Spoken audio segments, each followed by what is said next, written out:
Assalamualaikum warahmatullahi wabarakatuh. Selamat pagi, siang, malam untuk rekan-rekan semua yang tengah menonton video ini terkait dengan materi pendidikan dalam perspektif global, mata kuliah di jurusan saya, Tadbis Bahasa Inggris, semester 4, dan saya Arya Geni Permana yang akan menjelaskan materi globalisasi dan dampaknya pada pendidikan.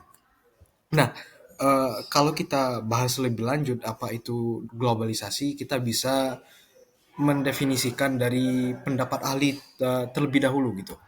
Nah, kalau menurut dari Jan R. Scott, yaitu globalisasi adalah salah satu proses meningkatnya jalinan internasional. Jadi dalam hal ini semua negara itu mempertahankan identitas kenegaraannya, kemudian dalam arti kata ya, tetap bergantung satu sama lain. Jadi mereka saling mempertahankan karakter atau nilai-nilai masing-masing, tapi harus ataupun sangat berkebutuhan satu sama lain. Jadi saling berkaitan. Nah itu menurut dari Jan R. Scott. Kemudian proses integrasi antar bangsa dalam ekonomi, budaya, teknologi, dan pendidikan. Itu menurut dari kamus dari Merriam-Webster. Jadi definisi dari globalisasi ada integrasi antar bangsa, ekonomi, budaya, teknologi, dan pendidikan. Kemudian dunia itu terasa semakin sempit karena interaksi global itu menurut dari Hermawanto dan Anggraini. Juga teori globalisasi ini diperkenalkan secara populer oleh Theodore Levitt ya pada 1983. Nah, kemudian dampak globalisasi itu terbagi menjadi dua lagi. Globalisasi itu terbagi menjadi dampak positif dan dampak negatif. Nah, kedua dampak itu membawa perubahan yang signifikan dalam terutama pendidikan dalam konteks kita ya yang kita bicarakan sekarang.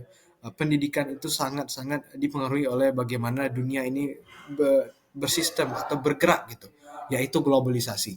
Nah, dampak positif globalisasi itu kita bagi lagi menjadi 4, dikutip dari penelitian dari Mustari dan Rahman pada 2014, yaitu pertama, akses informasi mudah dan luas.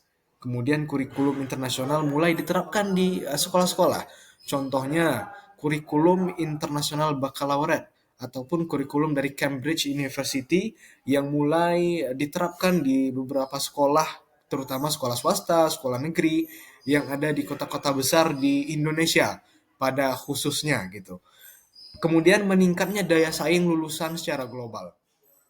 Jadi lulusan YIN pun bisa berkuliah ataupun bekerja berjejaring tanpa ada batas, bisa berjejaring ke negara yang lebih maju gitu atau negara yang lebih luas. Nah, ini dampak daripada globalisasi.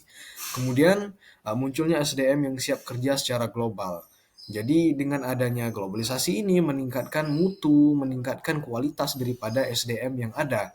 Walaupun mungkin secara transportasi ataupun geografis yang relatif susah untuk dijangkau atau diakses, tetapi secara teknologi internasionalisasi tadi mengakibatkan atau memberikan dampak positif di mana jejaring kita bisa secara global ataupun informasi yang kita dapatkan itu semakin melebar atau meluas. Sorry. Nah, selain daripada dampak positif, kita juga pasti menemui yang namanya kebelakangan atau keterbelakangannya. Drawbacks, dalam bahasa Inggris itu namanya drawbacks. Jadi menurut Estuning Tias pada 2018, ada empat lagi. Ada empat lagi dampak negatif daripada globalisasi ini. Jadi tidak hanya positif saja gitu. Eh, yang pertama yaitu pendidikan jadi bisnis yang mahal. Ya seperti kita tahu semakin sulit untuk semakin mudah diakses maksud saya, semakin tinggi ilmu pengetahuan, maka ya biaya pendidikan yang kita keluarkan atau cost yang kita spend terhadap pendidikan tersebut akan semakin meningkat. Contohnya sekarang S2 ataupun S3 itu biayanya tidak sedikit gitu. Mahal. Nah, oleh karena itu pemerintah sekarang menerapkan banyak sekali beasiswa, kemudian banyak tawaran-tawaran seperti student loan dan sebagainya. Nah, itu untuk menunjukkan bahwa globalisasi ini memiliki dampak yang secara finansial cukup menguras kantong. Nah, itu dia. Jadi pendidikan jadi bisnis mahal. Akan tetapi kalau kita bisa memanfaatkan pendidikan secara baik dan benar, kita bisa meraup keuntungan ya kalau kita mau untung gitu. Tapi kalau kita tidak mau untung ataupun mau yang ya plong-plong saja ataupun gratis ya tidak juga masalah. Ada banyak cara. Tapi dampaknya di sini adalah pendidikan jadi mahal. Dan akses terhadap pendidikan yang lebih baik itu juga berbiaya gitu. Itu maksudnya. Kemudian yang kedua itu tradisi belajar instan. Maksud daripada tradisi belajar instan di sini adalah orang-orang ataupun siswa, mahasiswa dan sebagainya, pen- siswa ya, tenaga tenaga pendidik juga termasuk ya di sini gitu.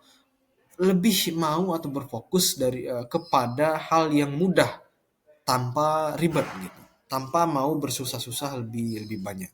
Karena ya sekarang seperti yang kita lihat artificial intelligence atau AI semakin berkembang dan itu sangat sangat membantu bagi beberapa orang yang mungkin pekerjaannya itu dikejar oleh yang namanya tenggat.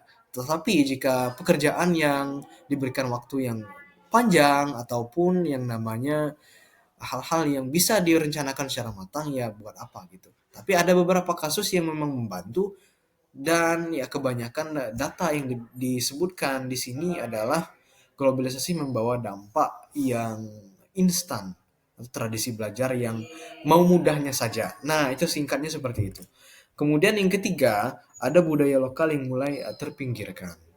Seiring dengan berkembangnya zaman, seiring dengan maraknya teknologi yang masuk, kemudian ada westernisasi juga. Salah satu dari efek globalisasi ini, budaya-budaya lokal seperti yang namanya sopan santun ataupun budaya bertutur sapa dengan baik itu sudah mulai ditinggalkan sekarang. Karena itu namanya daripada budaya lokal yang mulai terpinggirkan. Budaya asing yang masuk yang lebih individualisme membuat warga negara Indonesia pada khususnya kita mulai mengadopsi budaya-budaya yang barat atau menghilangkan aspek ketimurannya. Jadi ada banyak sekali norma-norma sosial sekarang, kalau boleh saya bilang ya, kalau boleh saya bilang sekarang sudah mulai menurun atau mulai berkurang. Nah, ini perlu menjadi perhatian kita bersama sebagai seorang mahasiswa ataupun sebagai seorang dosen agar mampu untuk memberikan edukasi pada masyarakat yang mungkin taraf pendidikannya di bawah kita gitu ataupun di atas kita tidak masalah, bisa menjadi sesi diskusi. Tapi yang masyarakat yang mungkin akses pendidikannya terbatas pada menengah ke atas saja itu perlu diedukasi lagi gitu. Sehingga budaya-budaya kita ini tetap dipertahankan walaupun digerus oleh globalisasi. Seperti yang dijelaskan oleh uh, Profesor Scott tadi ya di awal kutipan bahwa globalisasi itu adalah proses di mana dunia saling mempertahankan budayanya masing-masing tetapi ketergantungan antara satu sama lain. Nah, itu yang perlu kita tekankan. Kita tetap membutuhkan negara lain tetap baik secara ekonomi, pendidikan, budaya dan sebagainya. Tetapi nilai-nilai yang ada pada diri kita, bangsa kita itu harus tetap dipertahankan. Nah, itu dampak negatifnya ya budaya lokal mulai terpinggirkan. Kemudian yang selanjutnya itu kesenjangan akses pendidikan. Ya orang yang memiliki biaya ataupun finansial yang lebih baik otomatis akan mendapatkan akses pendidikan yang lebih baik dan lebih layak. Tetapi bagi mereka yang biasa-biasa saja itu ya pendidikannya gratis dan biasanya disubsidi oleh pemerintah gitu. Nah, itu tadi. Kemudian selanjutnya ada transformasi kurikulum berdasarkan UNESCO. Kurikulum inklusif dan global, ada penekanan pada literasi digital dan keterampilan global, ada 4 pilar pendidikan, itu learning to grow, learning to know, learning how to be, dan sebagainya gitu.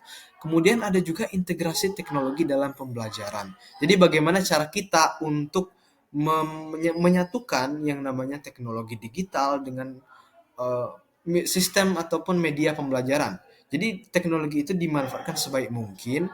Contohnya apa? Contohnya dulu sebelum adanya peristiwa COVID-19, yang namanya Zoom meeting itu kurang dikenal. Tapi setelah adanya COVID-19, yang namanya online atau Zoom meeting itu sudah mulai marak digunakan.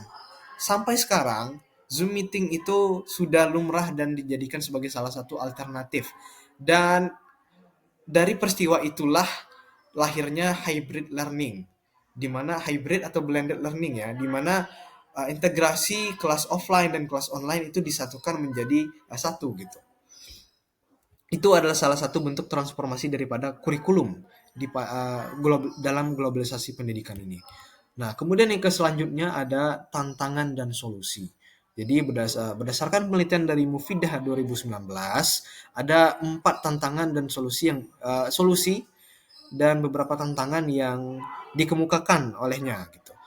Yang pertama, generasi Z cepat bosan dan lebih suka visual. Nah, seperti yang saya tampilkan sekarang ya di presentasi ini, saya banyak menampilkan ilustrasi visual agar mudah untuk dicerna oleh rekan-rekan yang sedang menonton gitu. Sehingga informasi yang saya sampaikan langsung atau direct. Nah, itu dia. Karena cepat bosan tadi lebih suka visual, itu salah satu tantangan yang ada. Jadi sebagai seorang pendidik terutama ya, kita harus bisa mengintegrasikan itu. Harus bisa memahami dan adaptif dengan yang namanya zaman. Itu dia. Kemudian yang kedua, guru dituntut adaptif dan melek digital. Nah, menyambung daripada poin pertama saya. Jadi integrasi tadi, kemudian juga adaptif itu harus memang ditekankan pada zaman ini gitu. Nah, kemudian tantangan berikutnya dan solusi yang kita berikan yaitu pendidikan karakter harus diperkuat. Pendidikan karakter di sini moral, etika dan sebagainya itu harus akidah, akhlak ya. Itu harus ditanamkan dengan seksama, apalagi untuk anak usia dini itu memang harus kita berikan pendidikan moral karakter sebelum kita memberikan pendidikan formal, misalkan sains, matematik, teknologi dan sebagainya gitu. Nah, pendidikan dulu deh, karakter dulu sampai terbentuk dengan baik, baru bisa kita berikan ilmu ataupun informasi-informasi yang lebih general. Kemudian kolaborasi semua pihak. Nah, di sini tantangannya adalah bagaimana cara kita mengkolaborasikan ide-ide kita, kemudian kesepahaman kita dengan semua pihak yang terlibat dalam pendidikan ini. Misalkan bagaimana cara kita bekerja sama dengan dinas pendidikan, bagaimana cara kita bekerja sama dengan sesama tenaga pendidik, bagaimana cara kita bekerja sama dengan antar murid gitu atau antar mahasiswa, dan bagaimana cara kita bekerja sama dengan pihak ketiga atau stakeholder yang memang berperan penting dalam industri pendidikan ini.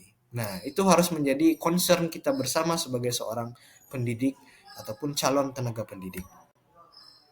Kemudian ada kesimpulan daripada pembahasan atau presentasi pada hari ini gitu. Kesimpulannya adalah globalisasi itu membawa peluang dan tantangan. Ingat, pasti ada risiko, pasti ada juga kelebihan atau benefitnya. Nah, itu pandai-pandai kita untuk melihat di mana bagusnya atau bagaimana cara menempatkan diri. Adaptif tadi ya. Kemudian pendidikan harus beradaptasi tanpa kehilangan nilai budaya. Seperti kita kutip lagi ke pendapat pertama dari Profesor Skold, di mana beliau berpendapat bahwa masing-masing negara itu mempertahankan identitas budayanya, tetapi saling membutuhkan. Nah, itu harus kita perhatikan lagi dan harus kita perkuat lagi identitas budaya kita sehingga tidak mudah diklaim oleh negara lain gitu. Kemudian tujuan daripada pendidikan dalam perspektif global ini adalah untuk membentuk generasi global yang berkarakter lokal gitu. Jadi walaupun mereka bisa dibilang mendunia, tapi karakternya juga memiliki akar budaya. Identitas dirinya harus diperkuat. Itu yang perlu kita perhatikan. Jadi jangan sampai kehilangan jati diri, jangan sampai kehilangan identitas walaupun dunia semakin maju dan berkembang. Nah, mungkin itu saja yang bisa saya sampaikan pada kesempatan kali ini. Nah, dapatkah kamu menyebutkan fenomena globalisasi lainnya selain daripada yang sudah saya sebutkan tadi? Silakan dikomentari, silakan nanti kita berdiskusi lebih lanjut. Terima kasih atas perhatiannya. Saya tutup dengan wabillahi taufiq wal hidayah. Wassalamualaikum warahmatullahi wabarakatuh. Saya Arya Geni Permana dari kelas A jurusan Teknik Bahasa Inggris dengan nomor induk mahasiswa 2310 203001 pamit undur diri.